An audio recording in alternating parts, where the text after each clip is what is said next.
Neste episódio temos imenso para falar, desde os resultados do portfólio aos resultados da Microsoft. Quanto é que a Microsoft vai subir por ano nos próximos 5 anos, a estante dos 75.800 euros, o Fed e ainda as eleições futuras americanas. Portanto, fiquem por aí.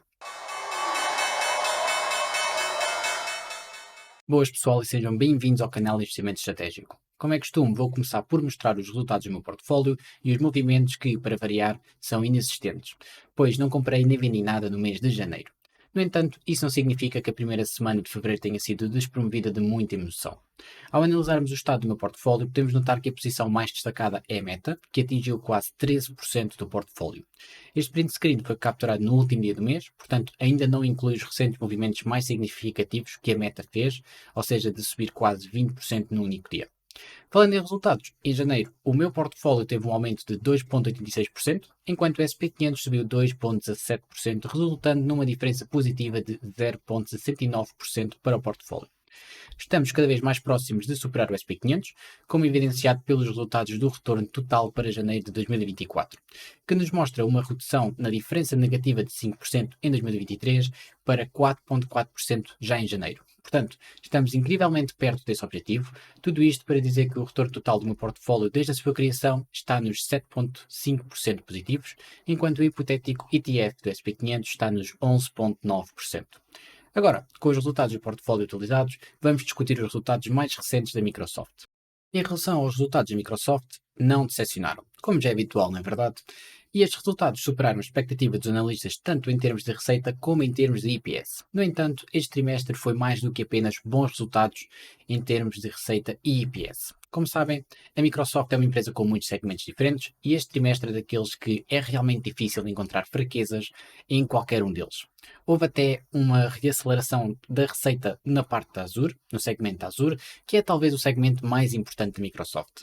Em termos gerais, todos os segmentos tiveram um desempenho incrível e claro que a aquisição da Activision ajudou tanto diretamente como indiretamente em alguns desses segmentos, e essa aquisição é claramente visível no segmento da Xbox, que cresceu 61% neste trimestre. Portanto, o que é que podemos concluir deste slide? Podemos concluir que a Microsoft está longe de ser apenas uma ou duas grandes apostas de sucesso, e por falar em apostas de sucesso, vamos falar na mais recente. A Microsoft introduziu ao mundo a inteligência artificial e é uma das poucas empresas que já está na vanguarda de saber como lucrar com esta nova tecnologia. Eu vejo a Microsoft como o segundo nível de faturação em inteligência artificial. Em primeiro lugar, claro que temos o fabrico dos chips, portanto a Nvidia, que é a empresa clássica de picks and shovels. E logo em seguida temos a Microsoft, que está tendo um sucesso enorme na implementação da inteligência artificial na maior parte das suas ferramentas. Essas ferramentas serão usadas por terceiros para criar outro tipo de serviços e receita, cujo sucesso ainda não está garantido. No entanto, independentemente de as empresas do terceiro nível conseguirem ou não obter resultados com essas ferramentas, a Microsoft sai sempre vencedora, seja diretamente ou indiretamente em termos de receita, pois em primeira instância consegue lucrar tanto nos serviços disponibilizados para a criação de outros serviços, como em segundo lugar, e mais importante, os contratos a longo termo do Azure, ou seja, o serviço cloud. Bem, mas voltando aos resultados, tanto na categoria de produção como na categoria de cloud cresceram e atingiram topos no lucro bruto. A categoria que ficou para trás foi a do PC, que com a aquisição da Activision também absorveu imensa despesa que ainda tem de ser diluída ao longo do tempo.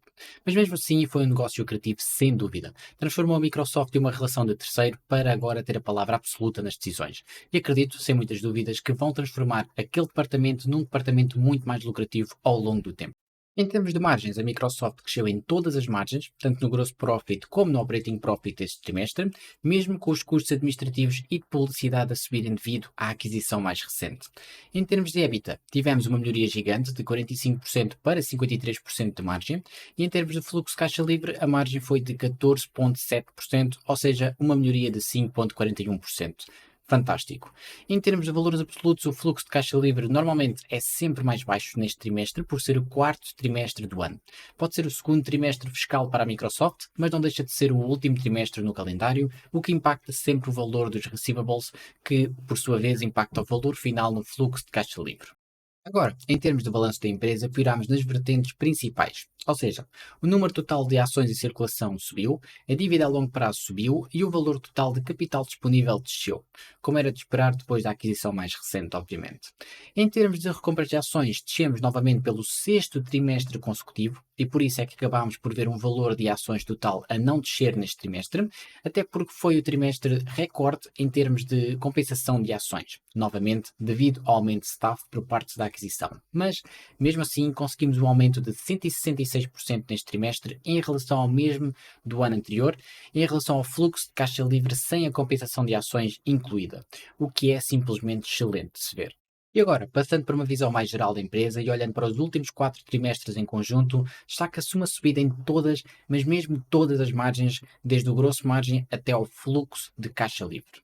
Honestamente, acredito mesmo que a Microsoft está mais forte e solidificada do que nunca, e isso está representado na sua valorização também. Neste momento, estamos com 36 de Price to Earnings Forward e um EV por EBITDA de 27. São valores que já começam a cair no lado premium, mas no final do dia também estamos a falar de uma empresa que é altamente previsível, mas já vamos falar mais acerca da valorização desta empresa, com uma nova ferramenta que eu obtive acesso recentemente. Agora, quero ainda falar sobre alguns destaques nos resultados, como por exemplo o GitHub, que acelerou 40% de crescimento em relação ao ano anterior, devido aos desenvolvimentos da inteligência artificial na ferramenta. A ferramenta é essa que já conta com 1.3 milhões de subscritores, ou seja, um aumento de 30% em relação ao ano anterior. Esta ferramenta está a tornar-se completamente indispensável para todos os programadores pelo mundo fora, e esta ferramenta pode ser uma forma de aumentar a receita a curto prazo para a Microsoft. É mais uma das alavancas que a Microsoft tem disponível neste momento. O CEO também prevê que em 2024 a inteligência artificial se torne uma parte essencial de todos os computadores, e além disso, o LinkedIn alcançou mais de 1.000 milhões de membros. No entanto, mesmo com este alcance, há preocupações sobre o enfraquecimento do ambiente de trabalho neste momento. Essas preocupações foram confirmadas pelos resultados recentes do relatório de Jolts, que está numa tendência decrescente já há alguns meses. Por outro lado, no dia 2 de fevereiro, o relatório Non-Farm Employment indicou a criação de 353 mil novos contratos, superando as expectativas de apenas 187 mil. No entanto, este relatório foi recentemente alterado para agora incluir imigrantes, o que pode gerar informações ligeiramente contraditórias em relação a outros relatórios. De qualquer forma, o que não é contraditório de todo é o facto de que o Fed não avançou com cortes nas taxas de juro para março, e com o Atlanta GDP Now a estimar um crescimento de 4,2% no primeiro trimestre deste ano para o GDP, prova claramente que o Jerome Powell não está com medo nenhum de partir a economia.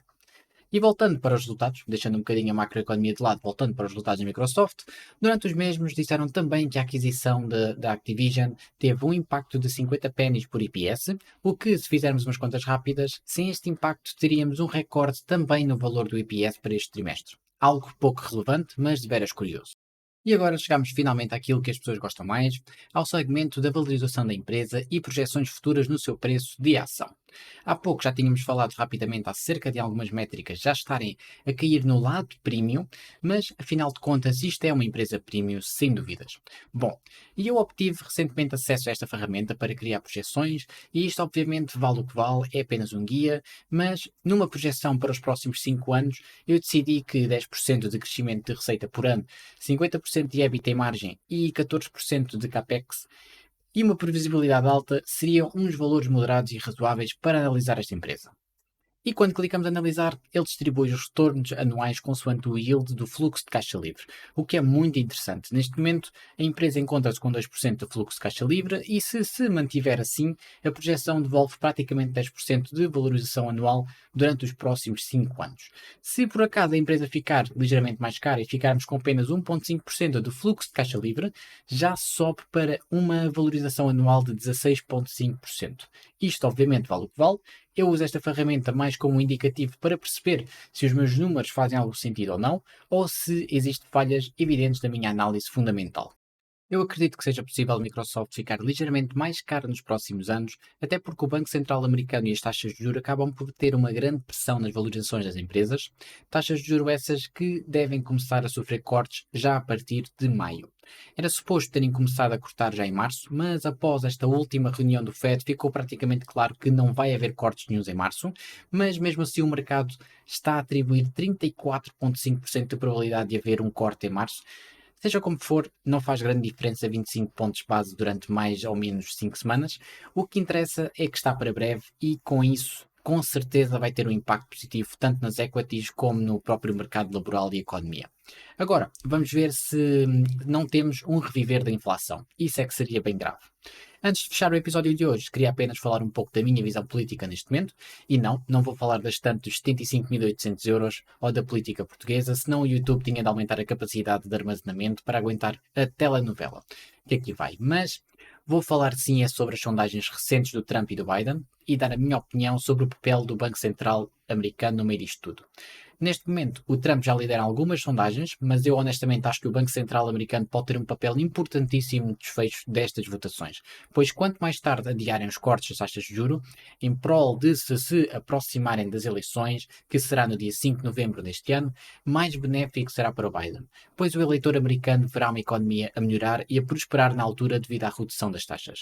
Ao contrário de Portugal, o eleitor na América vota essencialmente de acordo com a economia e a bolsa. E se tanto a economia como a bolsa estiverem numa situação muito melhor do que está agora, eu acredito que o Biden possa vir a vencer novamente nessa situação. Se as eleições fossem agora, devido às sondagens e à instabilidade geopolítica, acho que não haveria grandes dúvidas que o Trump ia voltar para o poder com certeza. Para quem gosta de curiosidades, a última vez que os mesmos dois candidatos disputam eleições consecutivas foi há 68 anos atrás. Da minha parte, agora está tudo. Lembrem-se que o melhor investimento é em vocês próprios e até já.